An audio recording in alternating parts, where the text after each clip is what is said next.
Good evening, good morning, and good night. Welcome to Inappropriate Radio. It's your host, Tashana. Let's get into this. So, hi guys, Happy New Year. Even though the new year is not until the end of March, but that's a whole nother conversation. We have decided to go ahead and dig a little bit deeper and further into this whole alien space shuttle business, right? So if this is your first time tuning in, I would have you know that here on Inappropriate Radio, we discuss everything that is inappropriate, right? Hence the name. So you have spirituality, religion, psychology, science, anything that is related to spiritual warfare. We discuss it, okay? So we were supposed to be studying the periodic table, but the creator said, no, my girl. I want you to pay attention to something. I had gotten a download about a week or so ago about space shuttles, right? And that these space shuttles that are being observed are actually transportation, right, for different entities, different spirits, different energies, and they just so happen to come in cycles, right? So we went down the rabbit hole. We found out that there are cycles within cycles, and it's actually proven by science, astrologers, astronomers, philosophers, all these people, physicists, right, who study in depth.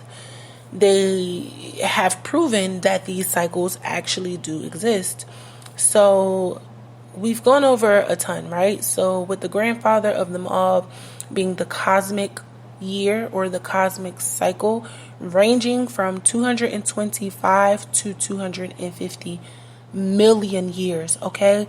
And under that grandfather umbrella, there are different cycles, right? So they go from 360, that's the total eclipse, 220, 70, 60. There's tons, right? But these 33, 22, and 11 year cycles are the ones that I wanted to focus on, because this 33 year cycle is the cycle where the sun and the moon are aligned, and this is where the wormhole gets activated. And if you know anything about wormholes, then you know wormholes is the channel or the corridor that all species can travel through to time travel, right? Whether you're going backward or forward. I believe the time span is 30 years. I believe it is 30 years, right? So we can move forward or backward 30 years through this wormhole. The 22-year period is basically, let me go back. There is this 11-year cycle, right, where the magnet poles or the magnetic fields shift, okay? They go from north to south, okay? And then that south and north polarity gets switched upon that 11-year cycle. So let's just say we're in 2023, 11 years from now, we get this magnetic shift. When 22 years happen, we get the poles to go back, right? By the time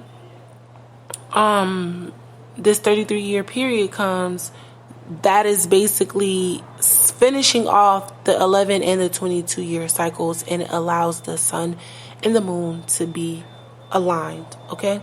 So that is why I wanted to focus on that, simply because this is where the wormhole gets activated, but also because it's a small yet large enough time frame to study and keep record of things. In this 33-year period, depending on who you ask, is anywhere from 1 to 3 generations, okay?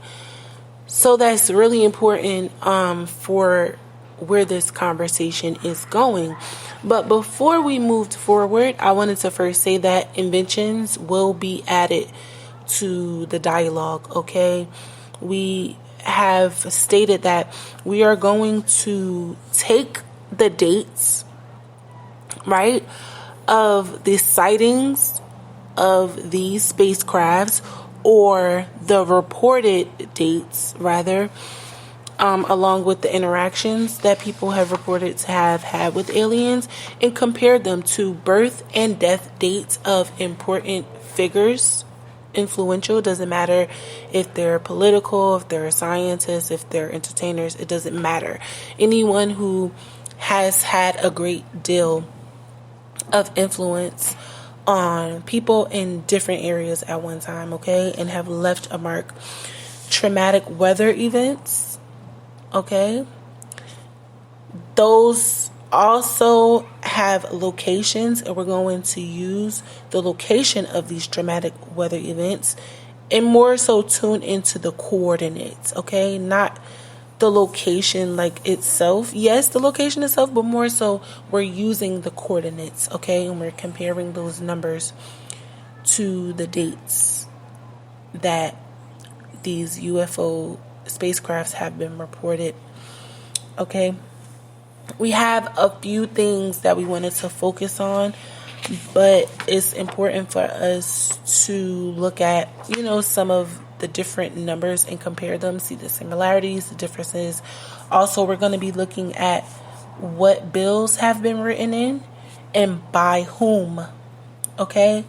So the first thing I wanted to do was just get into some of the most important days in history, right? So we started collecting all this data, and we didn't even really get into the gist of it. We just started collecting it, and it's going to come up later in the conversation. But I just think it's important for us to first look at these numbers and start trying to make sense of these things before we move forward, okay? So the first thing I looked into was some of the most important days, right? A few segments ago, we talked about how September of 1752, from the 3rd to the 13th, no one was reported to have died. But this was also the year that the Gregorian calendar took over and took place of the Julian calendar, okay? This is when the calendar went from March 25th being the new year to it being moved back to January 1st of 1752, okay? That'll come up later. But it's just really important for us to understand the numbers, the dates, okay?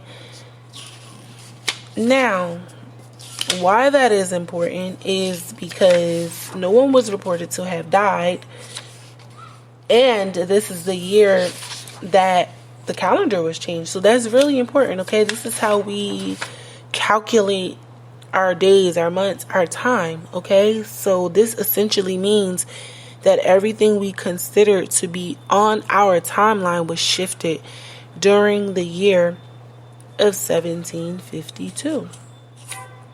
Now, if you know anything about numbers, right, then you will know that every number has a history, a vibration, a magnetic pull that is associated with it, whether it be negative or positive, okay? If you look at 1752, you add those numbers up, that leads us to the number 15. You can do your own research right now. That's not really what we're focusing on. I just kind of wanted to focus on some of these important days and people.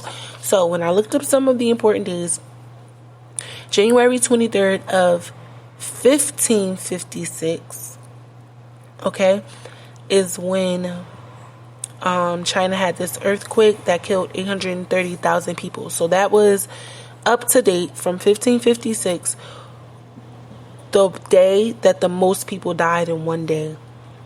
Okay?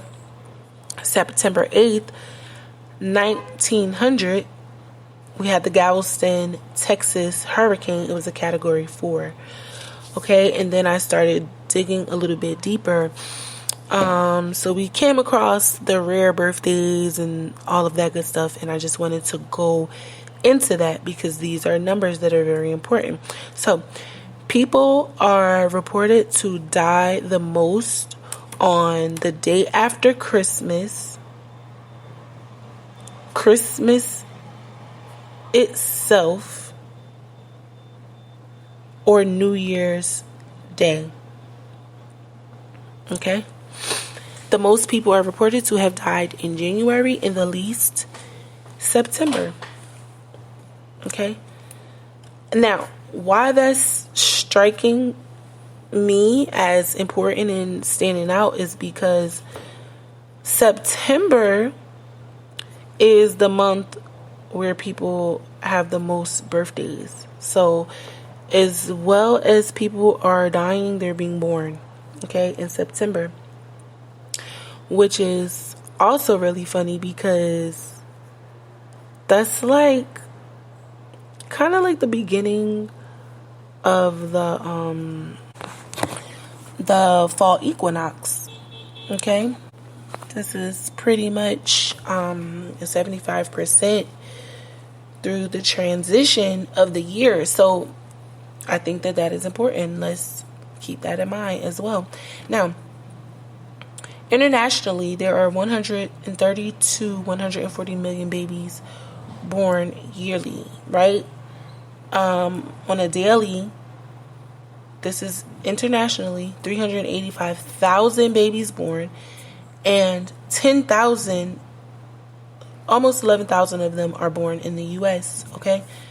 150,000 people die a day, okay? So all of this is important. Trust me, it's going to come back later. And then I got to the most important people in history, the most influential people. And who do you think came up first? If you said Jesus, you're correct. Jesus came up as number one. William Shakespeare, George Washington, Benjamin Franklin, Isaac Newton, like a few people had popped up and were considered the most important people, influential people as far as history is concerned. So this is when I realized, okay, we were getting somewhere. But then I realized we don't have a definite date of birth for Jesus, right? We have an idea, we have a range, we can gauge it. And we don't know the day that he was born and the day he was crucified, and we don't know the day that he was resurrected in the second death date. So that to me says that this was a sacred scenario. I would like to say that simply because it was so far back that we didn't record it, but I refuse to believe that such a spiritual event hasn't been recorded. Like, I will never believe that we just didn't record something so historical. Okay, so keep that in mind as well. Okay, a lot of the things that appeared to be highly important didn't have like an exact date, an exact location, an exact description. It was just like a range, there was nothing definite. So that is something that you will want to pay attention to as you do your own research or as you just follow along with me, okay? That's really important. Why am I saying that? Because BC and AD don't have like this really big gap. Like, once we transition over from BC, we went right into year 1 for AD. So it's not like we took some hiatus, no, we jumped right into year 1. So that's important for us to keep in mind, okay, bear in mind. But yeah, we're gonna move forward. I just wanted to put this out here first, okay? There's a lot of different dates and events that are important, and I just want us to keep that in mind, okay? But I'm gonna end it here. I do love you guys. I hope all is well. I hope y'all are drinking your water, eating your fruit and vegetables, and sipping on your own tea. And I hope y'all enjoyed y'all's extended weekend and y'all New Year festivities. All right, love y'all. Peace.